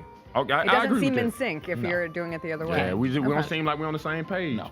Similar to what I said early in the season about wearing team shoes. There you go. No one wears team shoes anymore. No one wears team shoes. No, we had a vote. We had a vote, and then we let the captains decide what the shoes were. Something elite about team shoes. Team shoes are the best. Whenever you went up against a team, especially in youth basketball, if you went up against a team that had team shoes, there was just something a little scary about that. Yeah, you were like, oh, this game's over. I don't Atlanta go up Celtics. I remember playing AAU Atlanta Celtics, man. That was I remember playing against. Y'all remember Walker? I think it's Bill Walker. No. He went to Kansas. Anyways, there's a lot of great basketball that's coming from the Atlanta Celtics organization. Yeah. They were sponsored by Adidas. Every summer we would play them. They would curb stomp the mess out of us just because their matching shoes. And we were, man, it wasn't even like, man, they good, man. They was green and gold, kind of like the Celtics. And it wasn't even like, man, they were excellent, but our mind was, they all had the green and gold pro model Adidas on. The matching shoes just. Alabama, they all look the Ja Morants, them Halloween joints. I watched them the other night. I still think that's a Final Four team. CJ hung me out to dry when I told him at the beginning. He was like, at the beginning of the season? We hadn't played a game. We hadn't played a game. Hadn't played a real game. You're Alabama talking about has a good game tonight. There's it's two a really ton good of games. them. It's a Alabama, ton of Ole them. Miss, Yeah. Auburn, Mississippi State is another good one. Texas A&M, Kentucky. There's some huge SEC all matchups ranked tonight. on ranked there, and then you throw in like Illinois playing Indiana. I think Ohio State. Man, it's some has good a matchup ones. with somebody as well. Like it's good. Wisconsin, Ohio State, Wisconsin. It's good basketball. I going on. do have a question. I was asking this. I know we college basketball and I love my Tigers, but I was having this conversation in my group message. Who would you start a team around? Johnny or Flag? If you got the choice to draft, College team or NBA team? NBA. Okay. If you had to start your franchise around a player, I know they're different positions, so it's kind of hard, but they also can do a lot of the same things. Now you're not gonna have Johnny bringing the ball up the floor, but you can get a ball to Flag and Johnny in the mid post, low post, and they can work out. Yeah. You get a little more out of Flag, obviously, but they're both amazing basketball. They are. It's Flag. It's probably Flag. I don't like it, but yeah, It Flag. feels wrong. I really want to hate Flag, but I can't. You can't. I bro. can't. I watch He almost that. like a heel, like a villain, dog. We said this last week. You just got to go trip somebody. Give us a universal reason to not like you. And it can be so easy. And that reason isn't going for 40 in an ACC game as a freshman, right? He got goodness. a Grayson Allen vibe to him. Except Grayson Allen gave us the reason not to like him. And Grayson isn't near. Yeah, I think the wasn't only near as Grayson good as Allen what vibe Flag is that was. he's white. Yeah, and we just don't like He him. plays at Duke. He didn't give you a reason to not like him. I Plenty of know. reasons to not like him. But like you said, Flag, he just man, Right. you just can't. It feels weird. He has all of the boxes to check that would make it very easy for him to be a Like hateable I'm just waiting character on in you. the I'm sport, waiting and on you to instead- mess up. Waiting. He's throwing passes also. Like he might be able to facilitate at the next level. Yeah, I man. am way too impressed by Cooper Flag. Uncomfortably impressed by Cooper Flag is the best I can say. It makes me mad. I get it. Janae is awesome though too. Yeah, So they are both very fun to watch. All right, well, thanks for joining us on this Tuesday. We'll take a break. We'll come back, do some TV Tuesday. One of the biggest villains of reality television history has had quite the turnaround and is now one of the most likable people in the social media space. That's bizarre. Plus what we're watching. I'm watching The Traitors. I'm watching Bad Sisters. I'm watching The Penguin. CJ, what are you watching? Lisa Frank and The Curious Case of... Shut up. She's back. She's in a cult now. She's back. Natalia Grace. We'll get into all that when we come back. No. Let's face it, there's a lot of trash talk in basketball, but the great teams let their performance do the talking. Like Ford F-150 with Pro Power on board, a class-exclusive industry-first feature that turns your truck into a mobile generator and leaves the competition speechless. Ford F-150, official truck of the Grizzlies. Greatness starts here at your Mid-South Ford dealer. Class is full-size pickups under 8,500 pounds, GVWR. Kroger shoppers and Grizz fans, one exclusive last-minute discounted ticket deals takes it straight to you during the Grizzlies 2024-2025 season. Sign up with the new Kroger Buzzer Beater deal. Fans can sign up by texting Grizz to 636-479 or visit your local Kroger store in the Delta Division and scan the QR code. By signing up, you agree to receive recurring automated promotional and personalized marketing text messages from the Memphis Grizzlies. Consent is not a condition of any purchase. Message frequency varies. Message and data rates may apply. There's no substitute for experience, the knowledge gained from having been there before, and the passion to share what you know to make everyone around you better. It's true in basketball. It's true in banking. Grizzlies checking from Pinnacle. Play hard. Bank easy. Open a Grizzlies checking account with at least $100 and a recurring direct deposit by August 31st, and you could receive a $200 direct deposit bonus into your account. Details at grizzliesbanking.com. Member FDIC. Thanks for showing up, Memphis. Nothing beats catching your Grizzlies IRL, and nobody knows that better than you. So next time you want to hit up a game, Ticketmaster's got your back with tickets to every upcoming matchup. Whether you're catching the Grizzlies at home or on the road, you'll find tickets at Ticketmaster, the official ticket marketplace of the Memphis Grizzlies and the NBA. Keep putting that jersey collection to use and get Grizzlies tickets today. There's no better brag than saying you saw it live. See you courtside again soon, Memphis. ESPN put out a list. Top 30 best pro wrestlers under 30 in the world today. Number 1, Dirty Dom. Number 2, MJF. I think Dom is deserving to be number 1. I think he is probably, like I said, one of the greatest heels in the last 10, 15 years. Like you said, he can't talk on the microphone. The fans love it because they feel like they're a part of the show. And that's the best. Without their booze, he's not the best heel. Tune in to Grind City Wrestling weekly on the Grind City Media app and on the Grind City Media YouTube channel. Grizz Nation gets set for tip-off 1 hour before every Grizzlies home game with the warm-up show. Get the latest news, notes, and analysis live from courtside at FedEx Forum. This team is doing everything that Taylor Jenkins and his coaching staff envisioned it could do. Join me, Lang Whitaker, along with Michael Wallace, Jessica Benson, and other personalities from Grind City Media, Memphis, and around the NBA. 1 hour before every home game, live at Grind City Media on X, YouTube, and the official Grind City Media mobile app.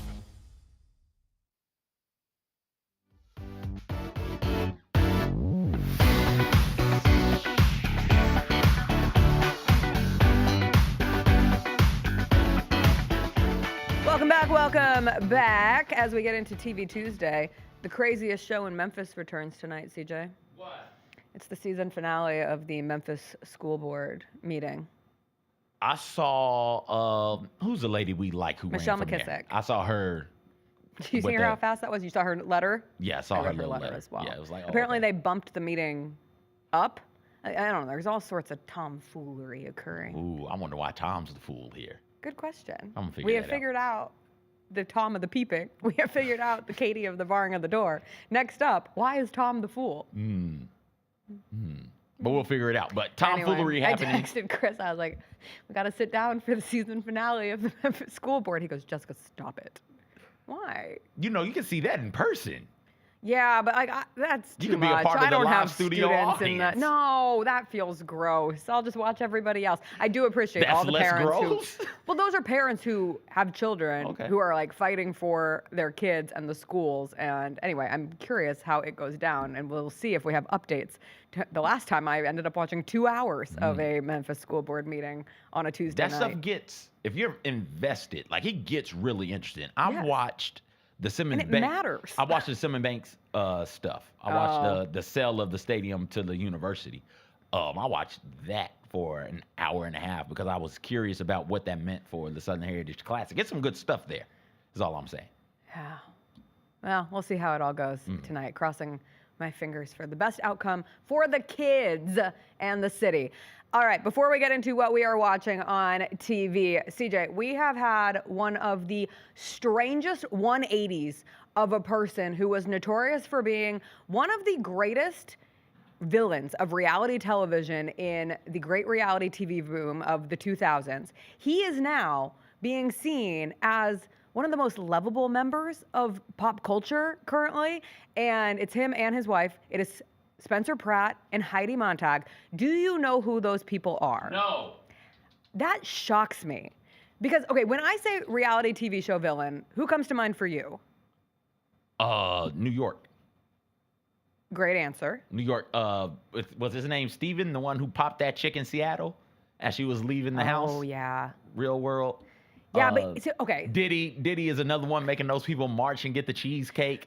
Well, I think late in life, understanding that Tyra Banks was the villain of America's Next Top Model, because you always saw it as Janice Dickinson in that case, because there was always like the mean judge. But I think a rewatch of history, like, we were all rooting for you, wasn't done in love. Wasn't done in love. Simon Cowell? So I would say Simon Cowell. Like when I'm thinking of the universal reality TV villains, I think Simon Cowell. I think Omarosa from The Apprentice. is one, yeah. I think New York from Flavor of Love. I think Richard from Survivor. He won the first season of Survivor, and I was not a big Survivor girly, but like the way he played the game, people hated that guy. And then I think Spencer Pratt. And by association, Heidi, because when The Hills came out, like that was Lauren's show, but the most talked about people from The Hills were Spencer Pratt and Heidi, so much so that they became Spidey.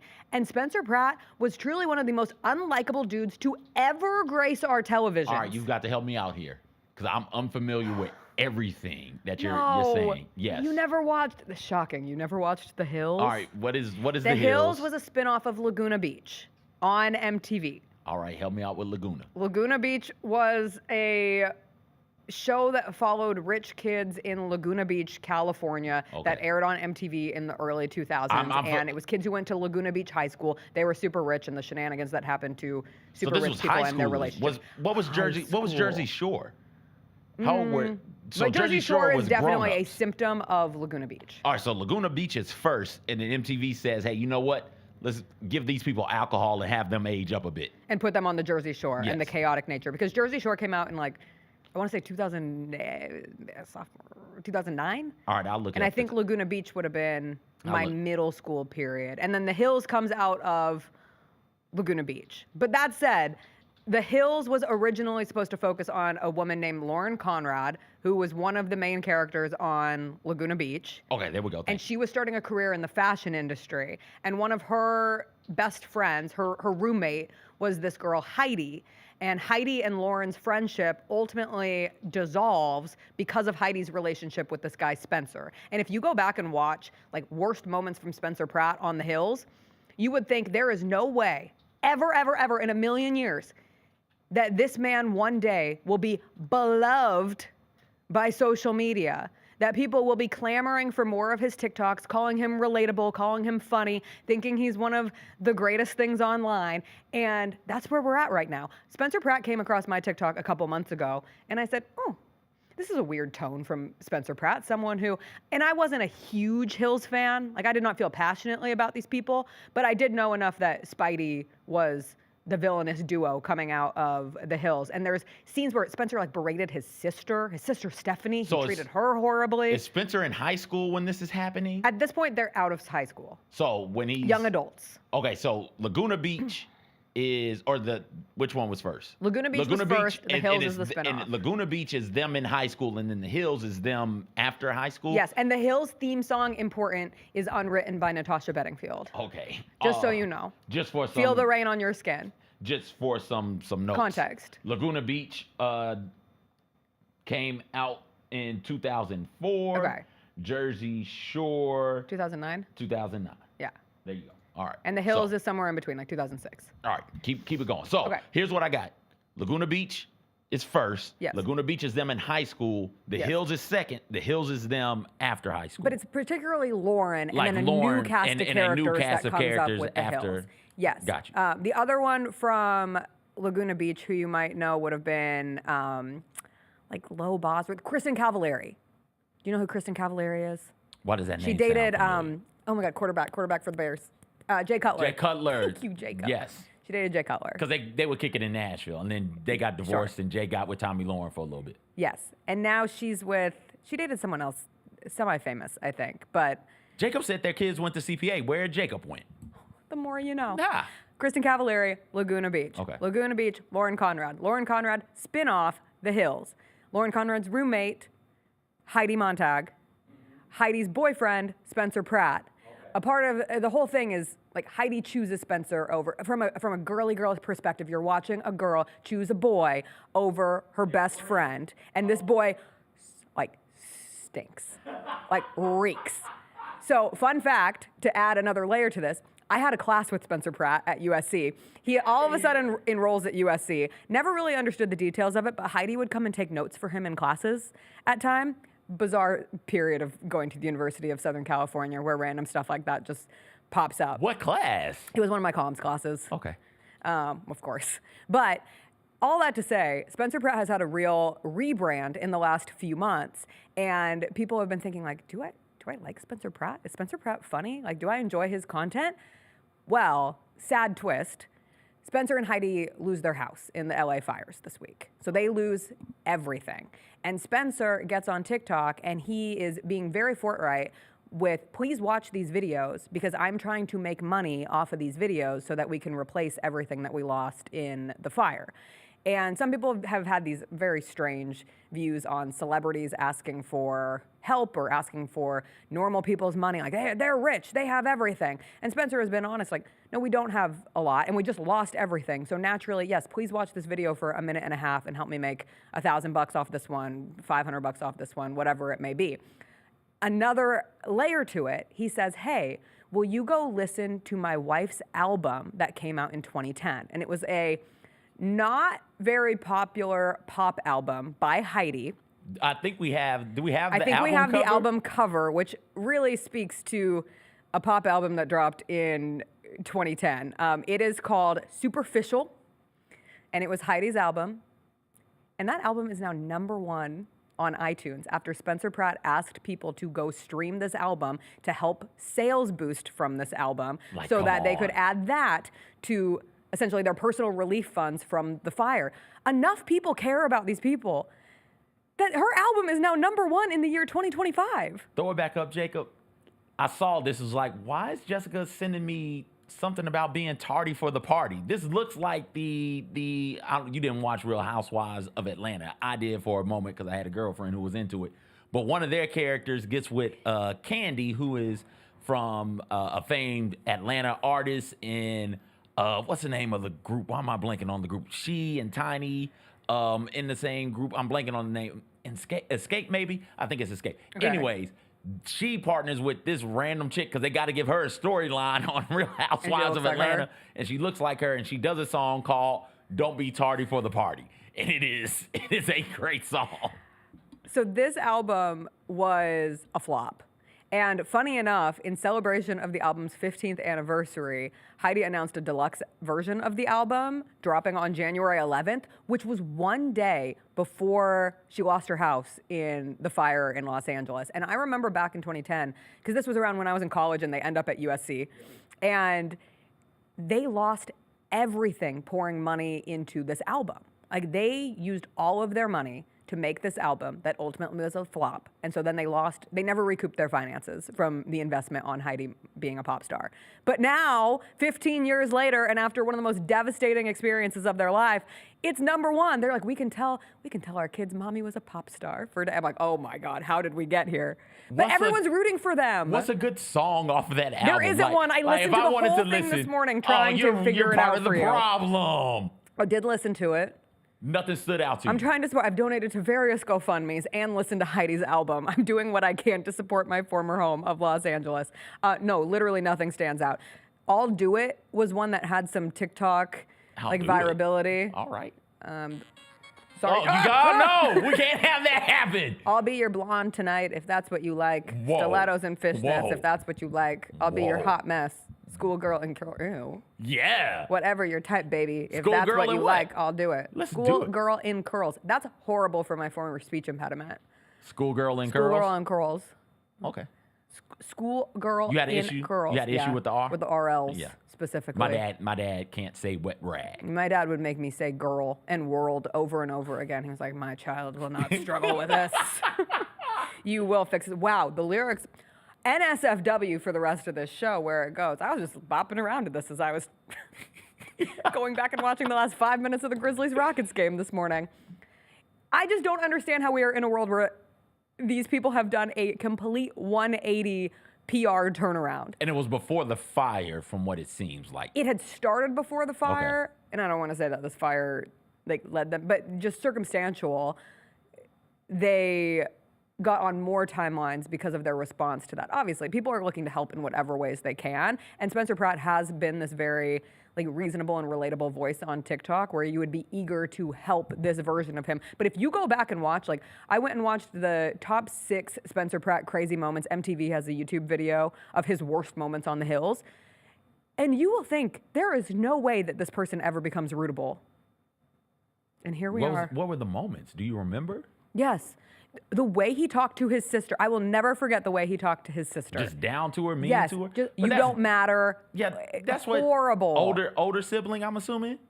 Sometimes you got to let the younger... No, I think Stephanie was younger. Yeah, he's the older sibling. Yeah, he's the older. Yeah, you got to let them know, He just talks to women poorly. That was why Lauren we go. always had a problem with Heidi being in a relationship with him. He treated her friends poorly. There's one where he gets in a fight with Brody Jenner. The Jenners were connected to this for a hot period, but just Brody, who is the brother of Kendall and Kylie. I mean, all right, sure. I know Why that would not? make you would of course just say, all right, sure. Yeah, that makes sense to me. Last name is Jenner. They're all connected. Let's go. It was Caitlyn Jenner's son with Linda Thompson. Got you. So they get into it. What was bad about that? Two So dudes scrapping it out. half brother of Kendall and Kylie. Got you. God, I forget, but his vein almost popped out of he had an anger issue. Just yelling Many at have this speculated dude? that he might have had some substances, and now he's like very zen, very focused on meditation. He sells crystals. Oh, he switched substances then. I think so. All right. Recklessly speculated. Real reckless. Anyway, wild times, man. All right. What else were we talking about today? Reality TV show villains. Now you got me thinking about more of those. But he was you missed the Hills Laguna Beach trek. But I think Spencer Pratt for most people was an identifiable. He had his flesh-colored eyebrows. Oh, is that the thing that Kind of. That's what I think of when I think of Spencer Pratt. Maybe I'm alone in this world. Okay. But yeah, he was one of those dudes. Him, Simon, Omarosa. Those are like the holy But trinity. you know, I didn't watch a whole lot of reality TV. So I'm aware of Omarosa, I'm aware of Simon Cowell. Yeah. Because those people ended up crossing over in ways that others didn't. Yes, and I think that's a great.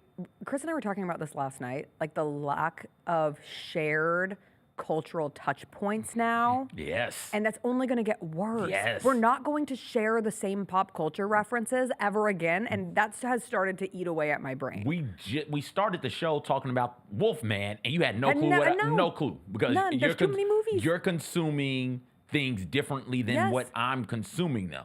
So no. And we tend to agree on a lot of things. Can you imagine how different it is for people you disagree with? No. Yikes. Like my friends during this show sent me something about Neil Patrick Harris and Amy Winehouse and a cake. And I have no idea what that was. Yeah. But I'll go look at it because they seem very passionate about it. But we're getting further and further away from. Some people probably don't even know who Neil Patrick Harris and Amy Winehouse are. Why is he beefing with Amy Winehouse over a I think cake? this happened a long time ago. Oh, okay. R.I.P. R.I.P. is right. Speaking of reality television, Yes. because I have entered the reality TV sphere. Here we go. And I do feel that this is maybe one of the most popular reality television shows right now, The Traitors. I mentioned that I have dived in on yesterday's show because of the cross-promotion with Peacock. In the cross-promotion convo, I forgot to include we started getting the NBA on NBC promotions during Sunday Night Football as well. They use Giannis, Victor, and Jason Tatum was their first three in their first ad that we saw. I actually thought it was a very good ad. It's the guy from 30 Rock, Kevin the Page. Is that his name? Oh, yeah. Is that Kenneth. Kenneth the Page. Okay. And he's like giving them a tour of the Of NBC? Oh, nice. yeah, the back lot. So I thought that was clever. But The Traitors is a show that brings a bunch of reality TV, like C-listers. I don't know, that feels rude. But reality TV personalities, along with Not the main personalities, but some main personalities. Like I think some of these housewives are pretty big. Okay. Did you ever watch? You never watched Survivor. no. So there's a guy named Boston Rob who was like a huge Survivor, like one of the all-timers on Survivor. Okay. Wes from Real World Austin Yeah, back in the day. You were out by then? Out by Okay. Austin, I think. Bob Harper from The Biggest Loser, the male trainer from The Biggest Loser is on Okay, this. I'm aware of him. Zac Efron's brother, who has nothing but being Zac Efron's brother. However, the Efron family genes are. His name is Dylan. He's doing just fine. Is he short like his brother? Does he have I any haven't height to him? noticed. I would assume Okay. everyone on the show is short. So, All right. Bob the drag queen from, why can't I think? RuPaul's Drag Race. Okay. And he was also on the drag show on HBO. Anyway, I'm like, and then there's a couple housewives. There's people from Big Brother on it. People from The Amazing Race are on it. So they all come together. Alan Cummings is the host, and it's essentially a game of Mafia. Oh. Like there are 3 people who are traitors. Everyone else is a faithful. The goal is for the traitors to stay undetected and the faithfuls to figure out who the traitors are and vote them out of the house. Got you. It's great. I haven't watched a reality show since I dipped out of The Bachelor. And I didn't know if I would Golden be equipped Bachelor. to come back in. But I didn't finish, like I haven't watched a full season of a reality show because I didn't finish The Golden Bachelor. You know they're divorced now. Yeah, I know. See, I gave up. I was like, this is dumb. Why are we doing this anymore? We And still it felt want, a little gross. Still want Miss Sharon on there. Miss Sharon. You can find love. Or On at the least Golden Bachelor. popularity Yeah. on the Golden And then we Bachelor. can That's flip all that. it's for. And We can into money. Flip it into money so that both of us can retire because I'm riding her coattail like I'm riding yours, dog. Nikki Bella is on it. WWE? Doesn't mean anything to me. WWE. Okay. So she's on it. All yeah. right. Anyway, it's fantastic. I'll be talking about it more throughout the season. We're 3 episodes in. The next one drops on Thursday. Okay. I'm waiting. I'm counting down. What are you watching at the moment? Lisa Frank. You were into Lisa Frank, I'm assuming. I mean, I had Lisa Frank folders, but I was not like a Lisa Frank kind of girl. So there's a documentary about the rise and the fall of that company and how Lisa Frank and the husband got beef. And so watching that also started. I had to stop it because I wanted to make sure the wife didn't want to watch. So I got through like half of an episode of The Curious Case of Natalia Grace season 3. Oh my gosh, this keeps getting better and better. I don't know what the hell is going on, how it's going to end. I don't think this is a spoiler, so I feel comfortable sharing it. She was trying to go to London to hang out with some dude that she met online. And the family was like, no, that doesn't feel right. Which, like, I understand that. Yeah. That makes sense. Reminder, she is a grown-ass woman at this point. 1, so she wants to make bad decisions. Kind of her right to do so. 1. 2, sure as hell feels like the guy, the new father, the new adoptive father, is trying to start a cult. Like, it's got that sort of thing going on. So I look forward to seeing how that ends as well. Penguin. What do you think about it? 3 episodes in, really enjoying it. I understand why everybody wants Colin Farrell and Christina Milioti. Every time we do this, we always mess it up. I'm gonna learn her name. Katrina, she is doing it. She did a phenomenal job. She's so good. Like, I just want more of her in the show almost. I just got to the spoiler, it hasn't been out long enough to play this game. We're at the end of an hour 35 show. If you haven't watched The Penguin and you don't want to watch The Penguin, but where the stutterer just came back. He decided not to leave. So he came back, showed up at the right moment, got the penguin. I love their relationship, but I wanted better for him. It's good. But perhaps this is the good for him. And the question of like what your role is in this life, and seeing what happened to that city though is my new biggest nightmare. Could that happen? Yeah, absolutely it could. Like if they bombed could it happen? Places of what do you water. Mean? It already happened to New Orleans. Yes, but that was it was horrific. Yes. One of the worst natural disasters of our country's history. But in this, it was like bomb, bomb, bomb, tidal wave, tsunami level tidal wave that instantly wipes out everything. Yeah, sounds like Katrina to me. The difference is, like, as long as you keep your third eye closed, nobody blew up the levees. True. Right, like that's the difference. Yeah. It's terrifying.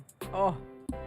Yeah. I don't want to drown. I don't want to burn. I don't want to go via natural disaster. Remind you how fragile all this is. Just a couple of things. Worst natural disaster to go to die in. Fire. Go. I think so too. Fire. Yeah.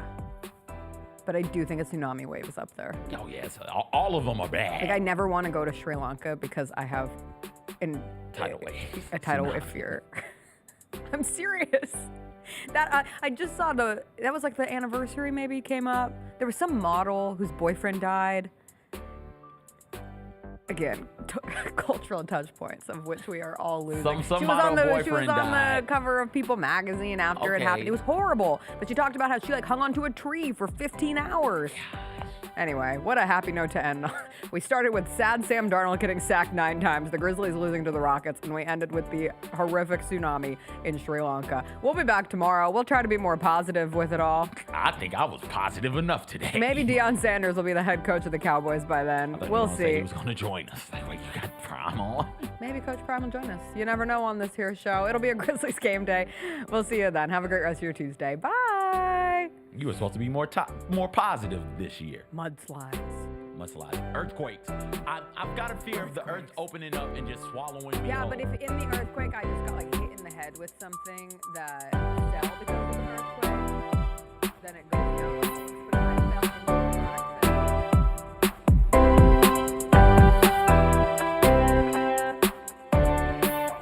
into the